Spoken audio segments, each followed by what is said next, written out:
going to talk about the past and future of money. I was supposed to talk about the present of money too, but I ran out of room, and you can learn about the present nature of money elsewhere. So I'm going to go very super low tech into the deep past, and then high tech into the cutting edge of today's technology, and we hope the future of money. And so I'm going to talk about the origins of treasure and money. I'm going to take a very, very broad view of valuable things people have collected. Blockchains and cryptocurrencies. I'm going to get into what some of the inspirations of some of us back in the day for thinking about these things were. And then I'll talk about contracts and smart contracts. So first we got to get this issue out of the way about definitions. So is Bitcoin money? Is it a commodity? If you talk to lawyers in the United States, they will tell you it's commodity, it's not money. You can't write a check for it, and so forth. So, however, people use it as money. According to the economist's definition of money, a medium of exchange, a standard of value, a store of value, it's being used as all three of those. But when we go back in time and try to look at the origins of money, even that becomes too narrow, because those turn out not to be necessarily the dominant things people were using money or money-like objects for. So they were using treasure and something that resembles money to pay legal damages. They were doing inheritance, which other animals can't do. They can't devise wealth to their offspring. And so that turns out these have very big Darwinian advantages over what other animals can do, and they go deep into our past. And there's no discontinuity between that and the origins of money. And the origins of money just depends on where you want to call money. So I'm going to mostly ignore and encourage you to ignore all these silly definitions of money. And I'm going to use, to encourage us to ignore it, I'm going to use the word collectible. And that's going to be a broad word for a medium of storage, for display or transfer of wealth or value. And so a collectible can be something like a treasure, it can be an heirloom, or it can be non-debt or non-fiat money. So it's basically trust to minimize scarcity is the core of the idea of here. And again, this is semi-arbitrary definition, but by treasure, I'm talking about non-divisible, non-fungible. So a piece of artwork, something that's treasured by people is very valuable, can be a very valuable part of a wealth transfer and a store of value, but it's not fungible or divisible. And non-debt and non-fiat money is divisible and fungible collectible. And so I'll start with, I'll go backwards in time, so we start with something a little more familiar, like coins we sometimes still use, but they're not really the same thing as the coins people used to use. Before the era of fiat money, coins were traditionally made out of copper, gold, and silver. And these are right below each other on the periodic table, so they have very similar properties. Their electron clouds are very similar on the outside. And so, for example, so a lot of their durability, resistance to corrosion, and so forth come from these properties. And there are also a hierarchy of scarcity based on how these elements were originally made in nuclear, very high, incredibly high energy nuclear fusion reactions. Gold took just a preposterously large amount of astronomical power to create. Silver was in a more normal supernova, still quite a bit of power to create, and copper also created in supernovas. So, but in a much more low energy way. So there's a hierarchy of scarcity in the universe itself among these things, and that's reflected in the crust of the Earth as well. So we can talk about metal versus the form it takes. So with the advent of coins, we got two different ways of counting coins. And the coins were not invented until more than halfway through the history of precious metals. Precious metals go much, much farther back than coins. But with the advent of coins, which is what modern economists, if you read economic theory about money, are most familiar with, they often measure them by just the number of coins in their legal denomination. And that's sometimes how they're reflected in contracts too. But the weight of the actual metal of gold, silver, or copper is the much older international cross-border and trust minimized standard. So that Aztecs were using gold dust in their markets. Chinese treasured gold, and Europeans also. So all over the world, and perhaps even independently invented several times, people converged on gold and silver and copper as high quality collectibles. And we still, there's this thing I'll talk about called authority resemblance that I'll talk about, but it's at work here, but we still call, even though our money no longer reflects weights, we still call some of our money pounds and pesos, drachmas, shekels, etc. And that just reflects the origins. That doesn't reflect the current state of our money, unfortunately, or fortunately. So the money supply, coins versus weights of silver, including plate, jewelry, etc. So if you read also the monetary economists of the coin era, they talk about coins on the one hand as being money supply, and so-called plate, quote unquote, which includes jewelry and your artistic heirlooms that have precious metals in them and so forth. And they talk about hoarding and dehoarding, so it's somewhat pejorative. The idea being that if you melt down your coins and convert them into jewelry or something, you're hoarding, and if you go the other way around, you're dehoarding. And so in economics, you have a problem today of figuring out what you count when you're counting the money supply. And you count deposits in banks, do you count paper, do you count coins, and you count the checks people write and so forth. But this was a problem even before that, because a lot of economists would not count the gold and silver and copper hoarded, quote unquote, stored as gold and silver, even though it was pretty easy to convert back and forth between coins and jewelry. And also the international standard, if you were a sophisticated merchant doing cross-border, you wouldn't just take coins. You would weigh them, you would assay them, and so forth. And so what we have here in the picture on the right is an Indian Ocean form of money that was common in the Indian Ocean called the silver laren. So the Indian Ocean had a rich trading environment even before Europeans arrived there. And so this is called a laren. It was a silver wire bent double. And to assay it, since you didn't have necessarily a reliable stamp like you do on a coin, you would assay it much more commonly. And to do that, you would put it in a hot glowing fire, and if it glowed a nice white glow, then you know there's very few impurities and it's pretty much pure silver. So that's kind of a low-tech form of spectroscopy, if you're familiar with chemistry and spectroscopy. We can do very high-tech forms of that today, analyzing the electron cloud and the light given off by the electron cloud. But even long before we understood the physics, people were putting things over fires and making them glow and seeing what color they glowed. And sometimes you don't even have to heat things up. To the left here is a jeweler's touchstone. And what you do is compare the color of your coin or your jewelry to these color codes of the various percentages of the metals in the needles.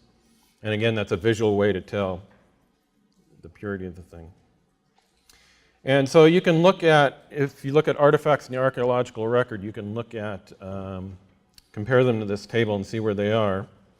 So for example, if you're going through a museum looking at the various artifacts, they tend to bias towards the higher art end of the spectrum. They like to collect unique and interesting objects. And so the stuff on the very far right that people use to display wealth and so forth tends to be very artistic and idiosyncratic and unique and so forth. And the stuff that more resembles money on the upper left-hand side tends to be boring and people ignore it, unless they're coins. People love coins because they have the faces of kings and stuff on them, so historians love them. But if they don't have anybody's face on them, they get ignored. And then on the bottom of this axis, you have concrete items that. So if anybody studied Menger and the concept of intermediate goods, something just of concrete and immediate use that has no intermediate good value is right here at the lower left-hand side. And as you get further and further out, things start to look more impractical in their design. And what the heck do you use that for? And it's just an ornament or something, and that's what I call a collectible. And so going back about 1,400 years before the invention of coinage, we had the invention of writing. And among the first things they wrote down were laws. And so the earliest set of written laws, called the laws of Uru-Nammu, and one of the orders, the most common order, the most common penalty, is to weigh and deliver a specific weight of silver. And so this is a shekel. Shekels, again, is a weight, a unit of weight that was later converted into a unit of currency that didn't necessarily correspond to what it used to be. But at this point, and through most of history, a shekel was a unit of weight of silver, and the silver came in forms like this that were spirals. You could cut off lengths of them to pay a debt, and you could assay them. So they're very similar to the silver lerins that we saw earlier. And these are very common in the archaeological record, and they usually sit in the basements of museums because they look really boring. But copper spirals from 6,000 years ago in the Danube Valley, where metallurgy was invented in the Danube Valley 6,000 years ago. And the first forms of metallurgy, they were not knives and tools and so forth. They were beads and bracelets and things like that. And then on the right here, we have a hoard of copper spirals from Denmark. And then we have what's been called ring money, and some people debate whether it's a money or not, and then we get back to definitions and pointless debates. And these are, again, very common in the archaeological record. Even after coins were invented, they didn't go away immediately. So let's go back a little farther in time. At least go back, I guess, virtually in time to a tribe that. So the Americas were populated sometime, depending on who you talk to, between 20,000 and 12,000 years ago while the Bering Land Bridge was open. And so you have pre-agricultural peoples living in most of North America. And these particular ones were sedentary foragers. They had fishing villages. But they also lacked any sort of government law enforcement. They would solve their disputes by going to war. And if you wanted to solve your dispute in some other way, you would transfer your wealth in these things called dentalia shells. And so their main thing here, that's a fishing. They actually had private property rights in fishing spots. They didn't have private property rights in land because they didn't care about land. They weren't agriculturalists. But they did have private property rights in fishing spots. And by the way, this is one of the last ones. I have a map of the railroad here. The railroad spreading across North America at the end of the 19th century. This is one of the last tribes to be minimally interfered with. So you're looking at them like closer to most anthropology and ethnology. You're looking at people whose cultures have already been disrupted by Western influences. But this is kind of a minimal. They're out there as far away from everybody else as they could get, or as luck would have it. So anyway, this is what they paid. The majority, not all of it, they also had some non-fungible treasure, but the majority of their dispute payments and their bride wealth and their inheritance would take this form. And later on, when European traders came, they would trade according to the standard. So you can call these, at least metaphorically and probably more than metaphorically, denominations based on length. So the longer shells are scarcer, and so in terms of US dollars, they demand more money. And in terms of their own value system, they're worth more, correspondingly more as well. But they didn't have markets until the Europeans came, so you couldn't make this directly. But here's more directly showing it. This shows how serious they were about their shells. This guy has tattoos on he's tattooed permanently on his forearm.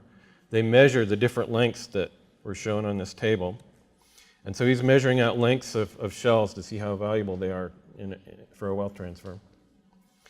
And if you didn't want to measure out each one individually, you'd get a string that had a consistent kind of shells on them of the same length, and then you'd measure forearm to shoulder like this guy's doing. So most cultures were not quite so serious that they would tattoo marks in their forearms to measure them, but nevertheless, I believe that the vast majority of cultures, I've studied permanent money quite extensively, vast majority of cultures use these shell objects, usually shells, sometimes also textiles, livestock, and some other kinds of objects for these kinds of wealth transfers. So injury compensation after a dispute, usually to avoid a war because there's no government of police available. Peacemaking and tribute also often goes along with that. Bride wealth and inheritance. And so you can observe, these have been observed in cultures from as distinct parts of the world as Africa, Melanesia, which is Pacific Islands near Indonesia, includes New Guinea, the Americas, before European contact, and pre-Roman and Dark Ages Europe, and just a very wide variety of places. So, and among agriculturalists, pastoralists, and also among sedentary foragers like the Yurok we just saw. So this suggests to me that these institutions go very, very far back in time. Because the spread of these people across the world happened between 70,000 and 12,000 years ago. So the common ancestor, if there's a common ancestor that shares this culture, it's very, very old. Tens of thousands of years old. Okay, so coincidence of wants has been considered a common thing for the origins of money. And the coincidence of wants typically is thought of as an exchange. I want fish, you want, I'm short of protein, you're short of carbs, so we're going to trade fish for yams. And that's a very common barter. In fact, that distinction is so common that that kind of trade seldom has a need for money. But the coincidence of having one of these fitness critical events happen, and then does the person who needs to transfer wealth to solve this dispute or to do this inheritance or the other wealth transfer reason, it's actually more compelling than the coincidence problem with exchange. And so the most common object used for these were shells. They actually have something in common. They are calcium carbonate crystals, and scientists have recently discovered how these crystals are formed. So if you just naively do them in a chemistry lab with no impurities, you're much more likely to get something like chalk than to get a hard, durable thing like a clamshell. But if you put proteins in just the right places, like the organisms do when they grow them, they turn into these very hard, durable shells. And they were the most durable items that people could find in their environment. And so a wide variety of these have been used as collectibles. So pearls, I'm going clockwise, pearls, spondylus shells, spiny oyster, ostrich eggshell beads, wampum, let's go down clockwise, dentalium, which is what the Yurok were using, cowrie shells, and wampum. And so all these have been used as collectibles and at certain times as what people called money as well, at the time called money. So again, you can locate this. A lot of these shells, they look like they're designed to be fungible. If you're going to design something and you didn't have gold and silver and copper available, you might end up redesigning these from scratch. And I put them kind of in the middle of the spectrum of this thing, that collectibles kind of originated in the middle here and then they expanded to the extreme distinctions. So our culture makes a total distinction between money and jewelry. Those are in totally separate parts of the museum. We think of them as completely distinct things. That's not true in all parts of the world, by the way. It's very true where I come from in the United States. People are totally baffled by the idea that people could use jewelry as money or they could have a common ancestor.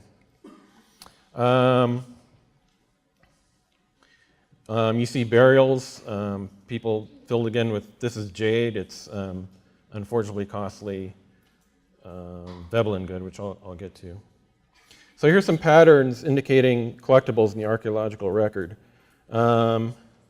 Demand constrained by supply. They behave like Veblen goods. I call this unforgeable costliness. So people demand a constrained supply. Just like we would for money today, if we don't want inflation, the supply needs to be constrained by someone or something. And so this is behaving similarly to money in that sense, is that people demand a scarce supply. But it also applies to treasure and other rare objects that aren't fungible. Trust to minimize indicia of scarcity. So ways that people can estimate the constraint on supply based on their observing the object. So holding the silver laren over the fire and assaying it, that's an indicia of scarcity. But often they're just visual and cultural standards. Durability, I mentioned how durable the calcium carbonate, those are the most durable objects in their environment. As I'll probably say later, money is not arbitrary. You have these bizarre variety of things, and somebody who is focused on modern things sees this bizarre variety of textiles and livestock and shells of various varieties all being used as money or money-like things, and they go, oh my gosh, money's arbitrary, they could use anything. No, it's not true. These things have some very specific things in common that I'm listing here. And authority resemblance is a phenomenon I'll get to, that when you're changing mediums, when you're going from shells to metal, or when you're going from, most recent example is going from the dollar, peso, and so forth bills that we have in our pockets. Those used to be IOUs for gold. Those used to be contractual obligations. Now in the modern world, they're fiat money, but they look exactly the same. The Federal Reserve note that I use as a US dollar, it looks the same as one that existed in 1900 that you could cash in for gold. And so this is called authority resemblance, and I will give you another. It's not necessarily negative, by the way. Anytime you introduce a new technology to help people familiarize it to people, you're going to do this. So when Gutenberg introduced the printing press, he purposefully made his type, he went way, way out of his way to make his type look like script. And so you can see the resemblance. One of these is handwritten script and the other one is a early Gutenberg printed Bible. So this is authority resemblance. He's going way out of his way to make it look like the Bible that people are familiar with, that is authoritative. And I mentioned that pounds and pesos, shekels and drachma, these used to be units of weight. And when coin debasement came in, the king would, and this is not fraud because the king's doing it, okay? The king can do this. So the king would introduce, if anybody else did this, they'd be in jail for fraud, but the king would take what was called a, let's say it's a shekel, just to take an ancient example. It was a silver standard, and they would introduce copper into it. But they'd still call it a shekel, and it would still, you'd have to still, they'd pay their soldiers the same, and it would still be counted the same in your local account books and so forth. And so it's called debasing the coinage. And this is a fairly common occurrence after coinage, because after coinage, people, whether you want to call it laziness or efficiency, they stopped assaying their metal unless you were a sophisticated merchant doing a cross-border transaction. The cross-border international standard was still weight of actual precious metal, but locally you would just trade the coins and forget about assaying, and that made your functions more efficient and markets more efficient and so forth. But it also increased the level of trust in the currency. So I'm going to talk about trust minimization in cryptocurrency. This increased the level of trust. It means kings could come along and debase the currency, and so what you thought was a shekel of silver was only a coin that looked like that, pretending to be a shekel of silver, and it wasn't really. Okay, so in China, now I'm going to talk about the transition to coins, from shells to coins. And so again, you have these instances of authority resemblance that kind of give away that people are using these objects for this early coins for the same things they used the shells for before, but it's a different medium now. And so These are bronze cowries from China. The Chinese had been using cowries earlier, and I think I'll talk about that again a little more later, as money. And so when they wanted to introduce the bronze coinage, the first thing they did was make them look like cowrie shells. And he has also these things called ant nose coins that also resemble certain kinds of shells. And we'll look at later at the origin of coinage in the West, in Lydia, which is now Turkey, and they look very much like the ant nose coins. And the Chinese, unlike the Europeans, the Chinese kept stringing them as beads, except you wouldn't call them beads anymore because we call them coins, and supposedly those are completely different things. They kept stringing them. They're called strings of cash. So they kept carrying them the same way. Versus in the West, with the invention of coinage in Lydia, we started forgetting about perforating them and putting them on strings, and we put them in our pockets instead. And so these are some cowrie shell necklaces made of electrum. Electrum is a alloy of silver and gold. These are beads made from that. Again, they're made to look like shells. And then here's the earliest coins in the West, and they again have some resemblance to a bead more than they do to a modern coin. But you can trace the evolution through there. Now, if we go back in time farther to the discovery of metallurgy in the first place, the first things metals were used for were not weapons or tools. They were used for what I'm calling collectibles. They were used for beads, and they substituted quite directly for the beads shell beads. So this is a copper bracelet from the Danube Valley from about 6,000 years ago, just right after the invention and discovery of copper. And they're using them as substitutes for the spawnless spiny oyster shell beads. And this is a combination necklace that has both. And this is the world's oldest gold artifact, and it is, again, a bead. And it's from the same region, same time period. And so let's take a look at this. This is the spread of humans around the world. So I talked about, and overlaid over this, I have the earliest instances of shell beads and so there's some parallel here. You first find shell beads being used where humans are spreading. So the first shell beads are being used in northern Africa in the Mediterranean region about 100,000 years ago. And they're soon after being used in South Africa. And then as humans spread across the world, they are spreading across the world with us.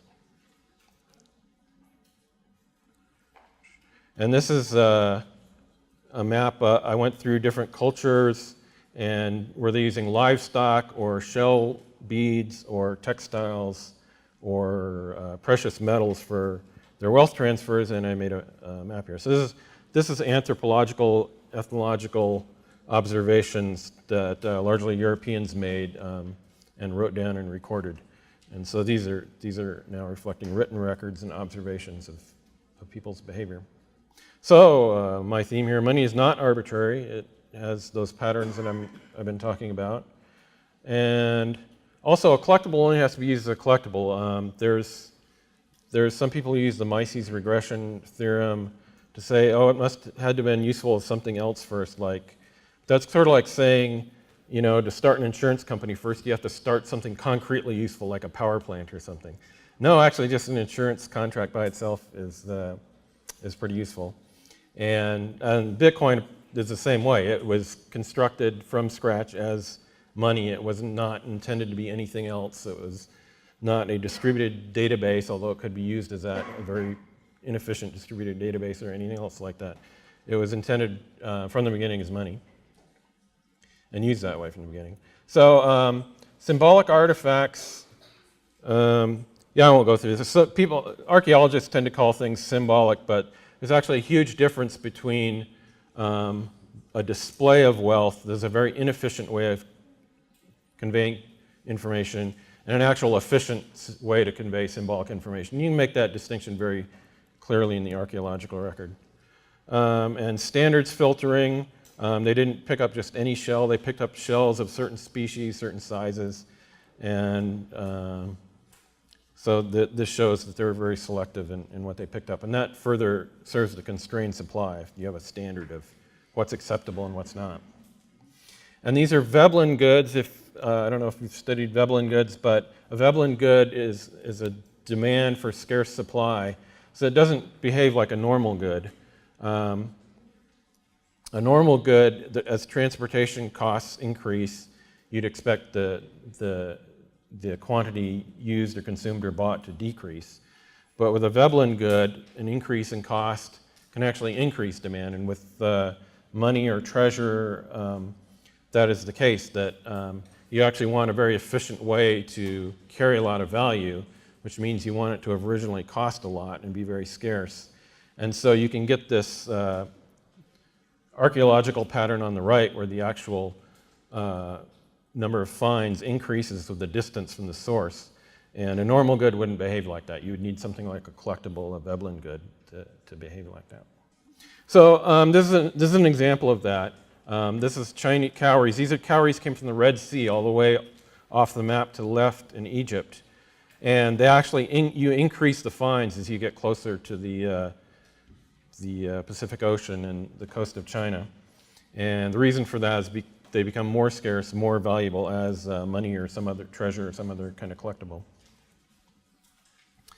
And so the concept of intermediate goods is very important here. A good can be, as I showed in Treasure Map, or the Artifacts of Wealth diagram, it can be, Carl Menger studied this. He studied it in the context of a barter market, though, which is not the actual historical context these things emerged. But it's still a useful concept, the intermediate good, that you're being transferred this thing not to use it, but to use it to transfer again. It could be for exchange for another good, but also it could be you want to use it to pay resolve a future legal dispute, or for inheritance to your children, or so forth. And then this shows that you can have a whole chain of these transfers. They don't necessarily have to be market transfers to make the origins of a money story of Menger work. And so the other thing I want to talk about here is proximate versus ultimate cause. An economist talks about preferences and what people want. It can get a little tautological, but they're talking about proximate cause, especially when you talk about Veblen goods. Like, why would people demand something that's purposely expensive? That starts to sound contradictory and tautological at the same time, if that's possible. But in any case, that's approximate, like just observing what people prefer. An ultimate cause is an evolutionary explanation. Why do people all over the world prefer this? Why do people all over the world like to collect and wear beads, for example? So I'm interested also in ultimate causes in the evolutionary explanation of why these occurred. And my explanation is they enhanced people's Darwinian fitness in these fitness critical wealth transfers. So anyway, enough of low tech. You came here wanting to know about the latest, greatest high tech, and here I am way back in 100,000 BC. So back to what you wanted to come for. So now I did have that. That wasn't totally irrelevant. I did have that as some background that I'd studied that helped inspire me. But some other inspirations of mine also were indirectly Ayn Rand. I have to admit, her book was too long for me when I was a kid. But Tim May did read it, and he was very inspired by Galt's Gulch. And now Galt's Gulch in the novel is protected by some sort of physics fantasy or something or other. But Tim's proposal is we have technology to protect ourselves now with cryptography.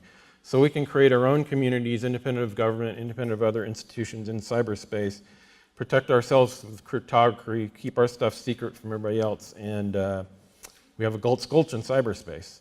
So that's a pretty inspiring thing for a young libertarian that I was. And but then I also read Hayek, and Hayek, well, he wasn't responding to Tim May, but in my mind he was. So society is highly evolved. We have property contracts in our current system, at least. With the Yurok we saw, they could do some kinds of legal settlement, without government or police whatsoever. But in our society, it very thoroughly involves government and police and so forth. And so how do you resolve that? How do you enforce some property and contracts in cyberspace? And so some of the cypherpunk inspirations were the invention of public key cryptography, Hoyt Diffie, Martin Hellman, Ralph Merkle. Merkle did even more cool stuff I'll get back to. Digital Mixes and Blinded Cash, or Privacy Features for Money by David Chaum.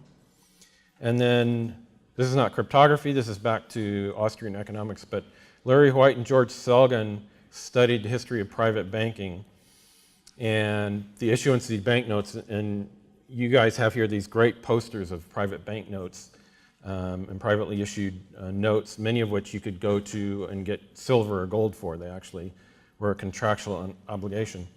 And so they studied that and how that could work as a monetary system versus our modern fiat system. So that inspired me, but the thing that inspired me most was I already knew how to do and David Chaum and others already knew how to do the private notes, so forth, issued by a central entity. But what people really wanted when I read White and Selgin and their stuff, they wanted that gold. They wanted that ultimate ability to go to that window and get that gold, and the other thing was just an IOU for it and a placeholder. So I got obsessed with the idea of how do you implement not just a trust-based banknote, but actual trust minimized, something like gold in cyberspace. So apply computer science to that, minimize vulnerability to strangers, trust minimization, and use that to solve ambitious problems like how to privatize money, how to non-violently enforce property and contracts. And so through that and some of the other people on LibTech, we came up with smart contracts, blockchains, and cryptocurrencies, or at least early design versions of same. The actual first widely deployed working cryptocurrency was Satoshi, and even we don't know who Satoshi is, so that we're involved in this stuff. So anyway. So at the time, the Chaumian cash and things like PayPal, they were based on a centralized ledger. But I became convinced through some of the study of the history of money I just went through, and just seeing how the banks behaved rather imperfectly even during the best part of the private banking era, much less modern fiat currency, that you want something that's more trust minimized. So one way to do this is called Byzantine consensus in computer science as a discipline. So my major was computer science. So I had access to all this very recent mathematical discoveries that computer scientists have made, tackling similar. So Byzantine fault tolerance is how to design a computer with multiple processors. So if one processor fails, the others can take over.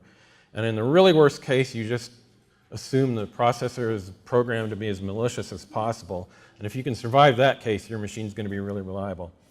So, but because they had that extreme model, it's a security model also, and say, so let's apply this to money in our ledger, or our title database, as I called it, and came up with BitGold. So the idea of BitGold is that you have this Byzantine consensus distributed title system, and what the titles of two are proofs of work. And so it's unforgeably costly, like I talked about, that the supply is constrained by having to solve this mathematical puzzle. So the reason Bitcoin mining is called mining today is because probably because I called BitGold mining. And that comes because I made that metaphor of gold and proof of work to gold mining, and this unforgeable costliness. And knowing some of that history of that it wasn't just gold, but also shells and other things, follow this Veblen-like behavior that helped inspire me to think that I could do this, and we could do this in cyberspace as well. And then at the same time, so we had a mailing list called LibTech, and also on that list, Wei Dai came up with B-Money, and later on came Bitcoin. And BitGold and B-Money were just designs, and Bitcoin's real software, so I'm not going to compare myself to real software, but we had a lot of the same ideas earlier. So anyway, computational versus social efficiency and scalability. Computational costs are coming down with Moore's law and some other technological advances, but humans are, compared to that, just basically remaining the same in terms of our brain capacity. So as time goes on, computers can do more and more, and it's not just in terms of, oh, they're going to become more human-like intelligence and so forth. Actually, even more important is that engineers, computer science and so forth, they're trained in optimizing the machine. But really the more important thing to optimize is the user interface, the human cost, and the human social scalability. So if you can do something like trust to minimize money and have money that can work the same in Albania as Zimbabwe, you've just solved a huge social scalability problem. You've scaled money from being a national thing to a global thing. And now it turns out you have to pay very high computational costs to do this. And the average engineer would totally rebel at paying these costs. Have this huge proof of work, these huge mining farms, and there's other things too. You have to have a distributed system. It's widely distributed. We have these things called full nodes. And the more of them you have and the more diverse places, the better. And the more people they talk to, the better. Ideally, it should be broadcasting, everybody talking to everybody, but that would be too expensive, even for today's capacity. So, but you do want to talk to as many as possible, and you get more secure the more you do that. But these are extremely costly compared to a web server. Web server is just vastly more computationally efficient. However, in terms of social efficiency, social scalability, Bitcoin is just much, much more secure. You can use it from all over the world, and without trusting somebody in some remote part of the world you don't know. And you can't do that with any other computer system, basically. Centralization is insecure. Here we have Mark Karpeles, who you might have heard of Bitcoin hacks. They're almost practically all of them have happened on Bitcoin exchanges. We're actually central fiat to Bitcoin exchanges that exist outside of the core Bitcoin network. And this is where the insecurity is, because these are still centralized. And so you've had a lot of hacks and people stealing money and so forth. And the communists were able to take over in Russia in 1917 and a lot of other places in the 20th century because industry had this very centralized infrastructure. You had a handful of newspapers, centralized printing presses. You had just a handful of radio stations because radio was new and you had to have very powerful electromagnets to make it work. And railroads were very centralized. So the transportation and people getting around and people communicating to each other. Basically, strangers didn't communicate to each other for the most part, except through snail mail. We call snail mail for a reason. You got most of your information through these centralized sources, and if you wanted to travel, you had to go through central. So the communists took advantage of this and really took all that down, and they had a few mutineers. It wasn't even workers necessarily. They just had some really mutineers that were really ticked off about World War I, and got them to mutiny and take over these central locations, and really a small group of people able to take power.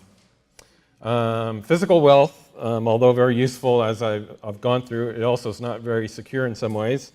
So you had the Aztecs took tribute from the various Indian tribes. Then the Spanish came along and allied with some of those Indian tribes that felt victimized by this and in turn looted them. And then they shipped that across the Atlantic to Europe, and here is Sir Francis Drake as an English guy who looted the Spanish.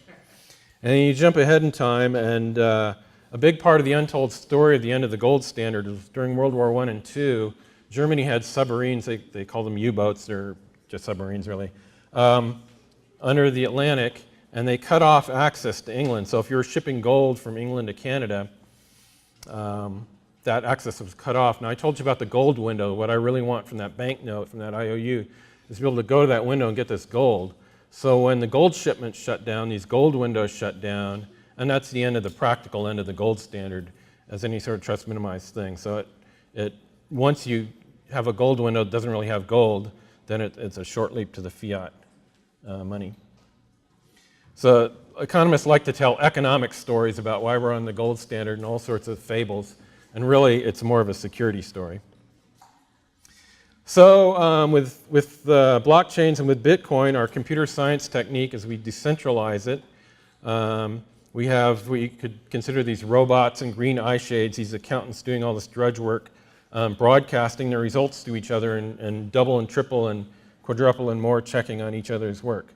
And that makes for a very robust and reliable and secure, very high integrity system that can operate anywhere on the planet.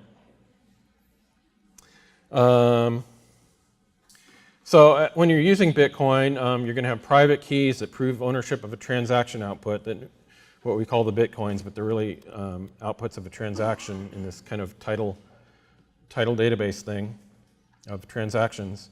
And Alice received 5.5 bitcoins from Bob. Bob, in turn, received 3.5 bitcoins from Charles and 2.5 from David, all of which the 0.5 goes to pay Alice. See how this whole transaction history going backwards in time as this accumulates. And this transaction history is copied all over the world. So if you want to run a full node in Guatemala, for example, you can have your own copy of the whole thing. And because computers can store so much information now, that's still quite a bit cheaper than trusting human beings to by their word about how much they've spent. The problem Bitcoin solves: authenticity of money that is not counterfeit, scarcity of supply with the 21 million limit in the schedule going forward. Doesn't solve that quite as good as gold does, and maybe even my BitGold design solved that a little better. But as a practical matter, it's quite a bit better than any other any of the fiat money out there or any of the other cyber-based monies. And protection against double spending. So we take for granted with physical stuff that you have one bill, you give it to one person, you can't just copy it ad infinitum, and in fact they designed them to not be copyable. But really, computers are trivially easy at copying things. There's no way you could design things to prevent people from copying their money. So instead, we have this transaction history. Earlier, with the Xiaomi and stuff, we had a spent list.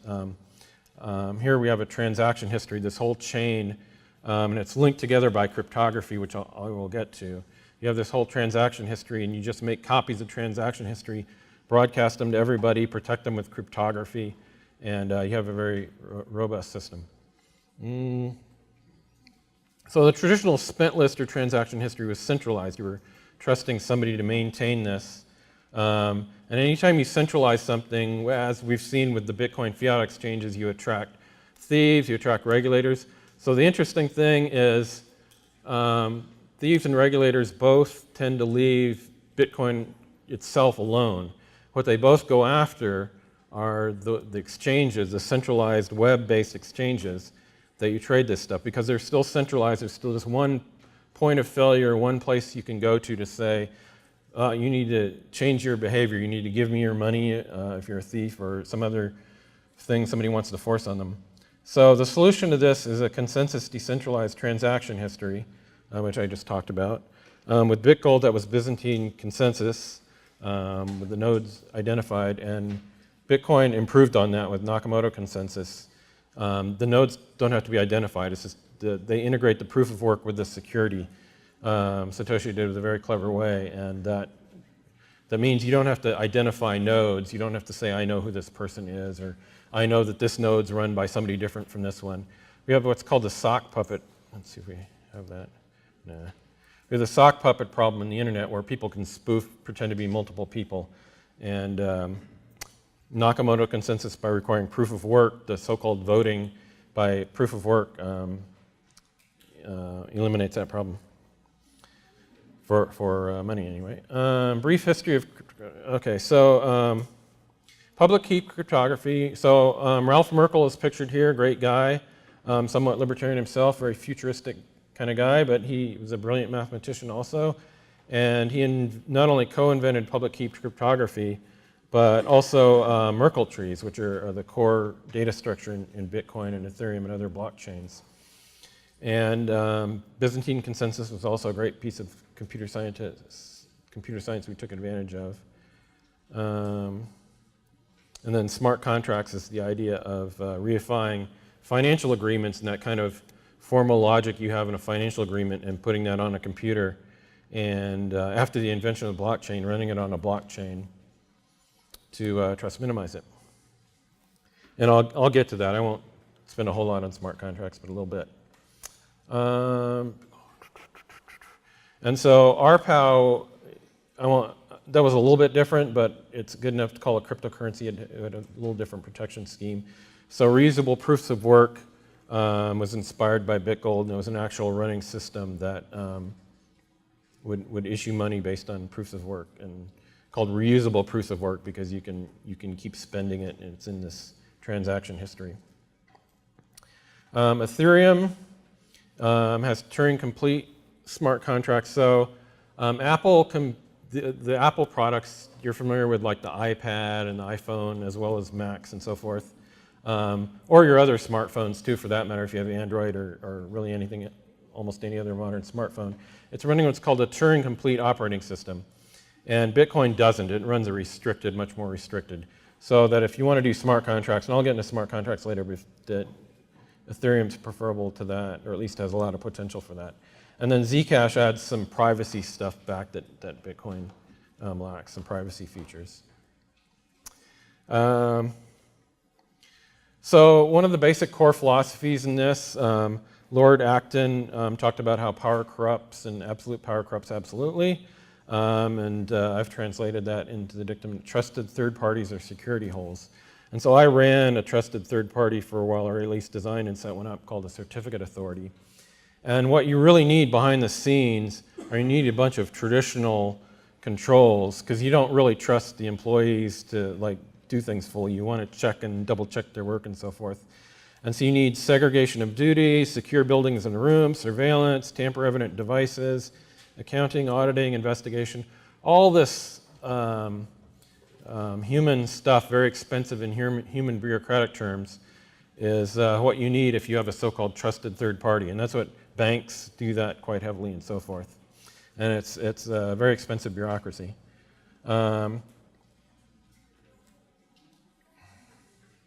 So what you really want to do is minimize your trust assumption, so you're going to minimize that human bureaucracy. And secure property titles, I won't go into that. That was BitGold. That was kind of the basis of BitGold, was to have secure property titles. And you could store conceivably other assets, but if the other assets were offline, that doesn't necessarily give you the trust minimization. The proofs of work themselves are online, so you get that. And we have these token things right now that are also based on that. You have some other kinds of assets and some other kinds of cash flows that are reflected as a token on the blockchain. So that's becoming very popular. Bitcoin applications. One of them is poorly run fiat currencies. So with the Venezuelan bolivar and recently with China and their crackdown. This is called local Bitcoins. And this is, I believe, is the Venezuelan bolivar. And so they've had just radically increasing growth as people have been learning about Bitcoin and wanting an alternative to their particularly poorly run fiat currency. I think 200+% inflation last I checked in Venezuela. It's very sad.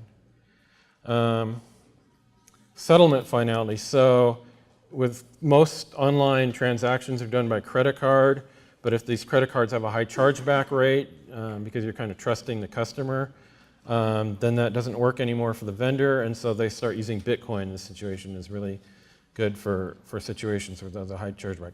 So a lot of cross-border situations, some controversial services, just some other things where for whatever reason, consumers have a high chargeback rate. And so in that situation, the consumers are going to not relying on the chargeback anymore, they're going to rely on more reputation, Yelp-like reviews, and so forth. And BitGold, yeah, I already went through that. So insecurity drives up costs and gets you stuck inside national silos. So there was this big multi-billion-dollar hack of JP Morgan, and of course they had to call the local FBI. And it's local. For you guys out here, you know, the FBI is not going to enforce the laws for you. They'll hopefully enforce it for people in the US, but that might even be FE in some cases. JP Morgan is great friends with the FBI because they have a lot of insecure information technology infrastructure. And so, you know, when these hackers come along from Russia or China or wherever they're coming from, they have to go running to the FBI, and the FBI somehow has to pretend that they can run down hackers in China and India and Russia.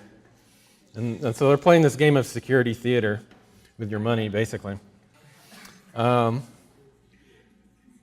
hasn't totally collapsed yet. They're still running. As this gets more into technical detail, I'm not going to go. These are Merkle trees that were invented by Ralph Merkle. I use these in BitGold, and Satoshi uses them in Bitcoin. They're the core data structure in these things. And basically, it allows you to have a whole transaction history linked by an unforgeable chain, so I call it post-unforgeable. You can't forge it after the fact. You might be able to fake something before an event happens and pretend it happened later and then put it on the blockchain later.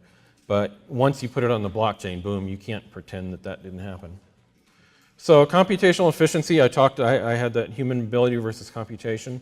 It's really a huge win. It can't really emphasize this enough, to substitute computational cycles for human cycles, and to substitute computational protocols, cryptography and Byzantine consensus and so forth, for human bureaucracy. And we're just getting started. There's all sorts of possibilities there that are really exciting. More technical stuff. So talk about the sock puppet problem again, because this is another important problem. And let's talk about the proof of work. So the proof of work, in most people's minds, it solves one problem. It solves a security problem of how do we agree on a consensus. And because of that sock puppet problem, you can't do one man, one vote securely on the global internet, because you haven't identified these people. You don't know if it's one person, two people, 100, one person pretending to be 1,000 people, et cetera. It's very easy to do that kind of thing on the internet. So you go proof of work. You have a mathematical puzzle. It costs so much to solve this. It's called mining, by analogy with gold mining, and really by analogy to finding rare shells as well, or finding a rare postage stamp. So there's a very strong connection I see here between those collectibles and between Bitcoin as a kind of computational collectible. And so this is public and global. You can look at Ethereum and this, and the most interesting thing to this map is not how many nodes there are, but where they're located and how diverse they are. They're all over the US and Europe, and there's a bunch in the rest of the part of the world. I would encourage people in Guatemala to set this up, because the more places in the world this is set up, the more reliable and secure these public blockchains become. And as I mentioned earlier, but there's a good diagram describing that, the vast majority of the thievery and the hacks have happened at these centralized circled things that are surrounding Bitcoin, and Bitcoin core itself is really ultra secure compared to the centralized solutions. So I'll talk a little bit about smart contracts and then take some questions.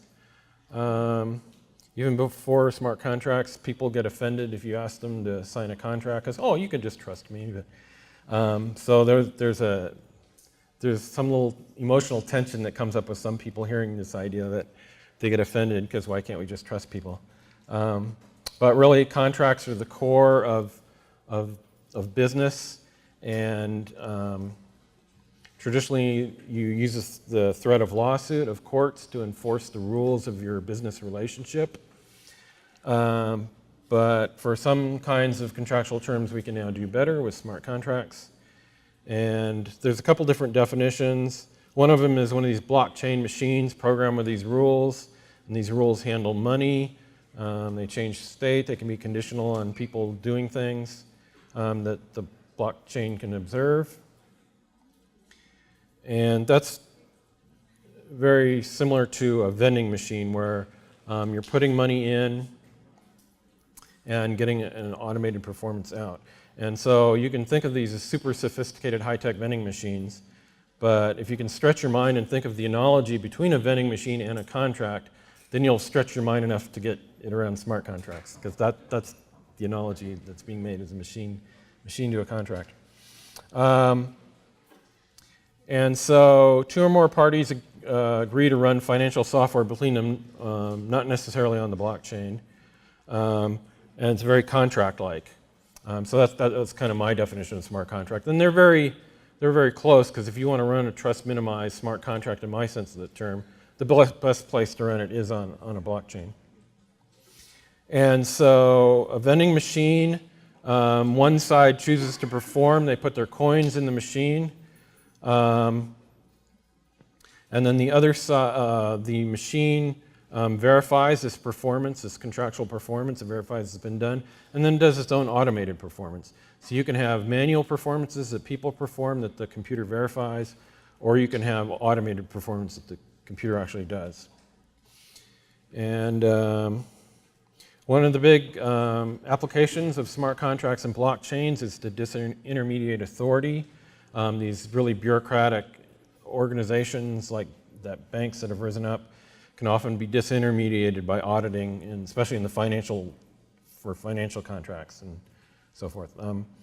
So things like tracking and transferring digital asset and ownership, financial instruments, some kinds of identity thing that doesn't depend on your local identity government person.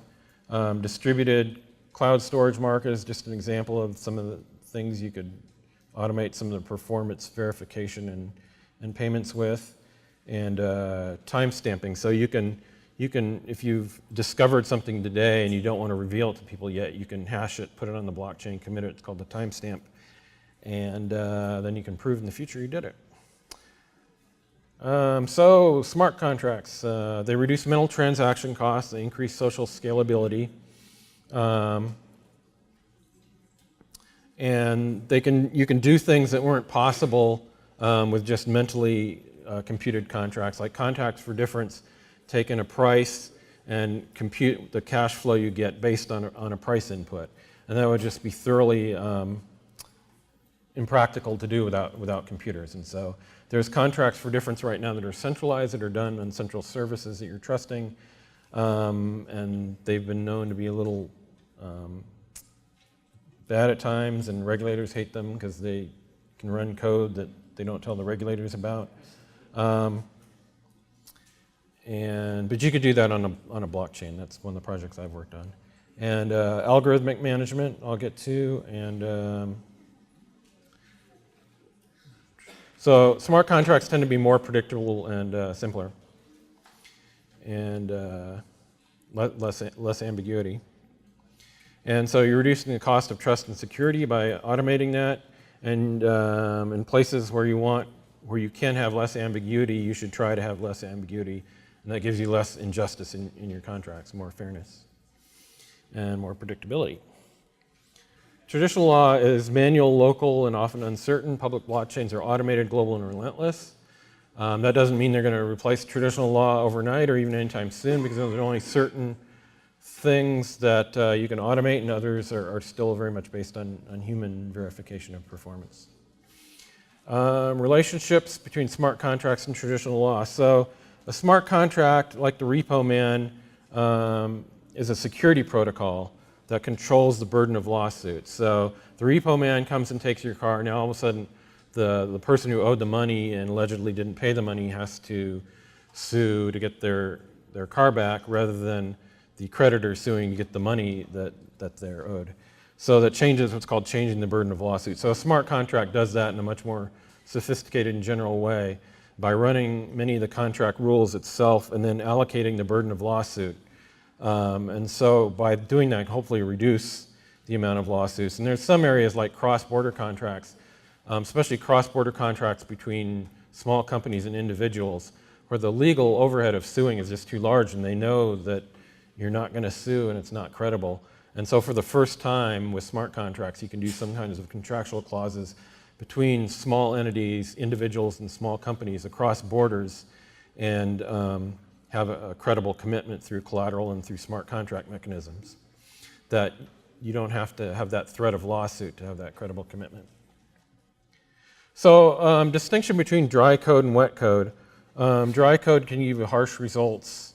Dry code, I'm talking about the code that runs on computers, software, runs on blockchains. Wet code, you can think of it as running on humans generally, but in particular wet code contracts. It really runs in the brains of lawyers. If you're just a normal businessman trying to read some of these contracts, especially in the United States, good luck. You're going to ask your lawyer what it means. So I call wet code as running on the brains of lawyers, and dry code as running on computers. And so they both have their strengths and weaknesses. Wet code grounds on subjective lines and analogy. Dry code's based on Boolean logic and bits. So it's very logical, but in some ways rigid. And wet code is very flexible, but also can make it unpredictable and unjust and ambiguous. Maturity, the wet code is highly evolved. We have many cases. With software, we have few experiences. Many of the edge cases haven't been tested yet. For example, death. If somebody dies, that's one of the oldest edge cases, as I was reporting about inheritance and so forth. And but we still don't have computers programmed to act properly when the user dies. So we have some ways yet to go to handle all the important edge cases in computers and smart contracts.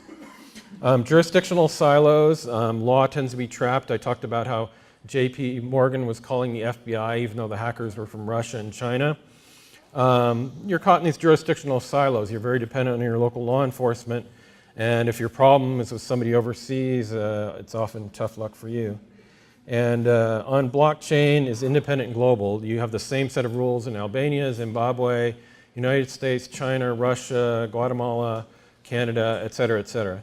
So it's the same everywhere. Cost, lawsuits are very expensive, especially in the United States. And software is extremely low cost and getting lower.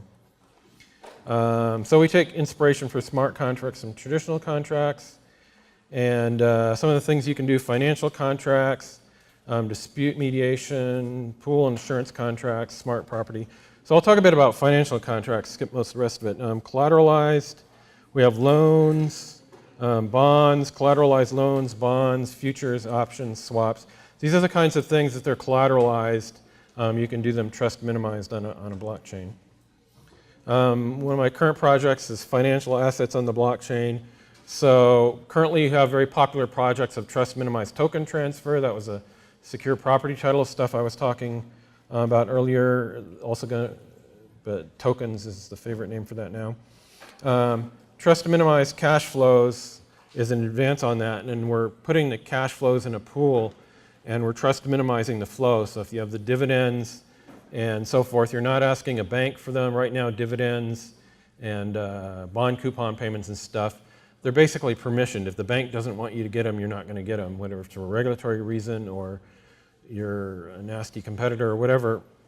If they don't want to give them to you, they don't. They're usually pretty reliable in doing that. But there's certain catastrophic situations where that could fail. And for example, Russia does not want to buy US Treasury bonds directly from the US Treasury. They buy them from a Swiss bank, and that Swiss bank is acting as a pool for these cash flows. But you can do this much better on a blockchain and be trust minimized. Dispute mediation, pools and assurance contracts. This is a very simple contract that doesn't rely on any mediator or data input from the outside at all. So it's kind of the perfect example of a trust minimized contract. And pools in general are very important.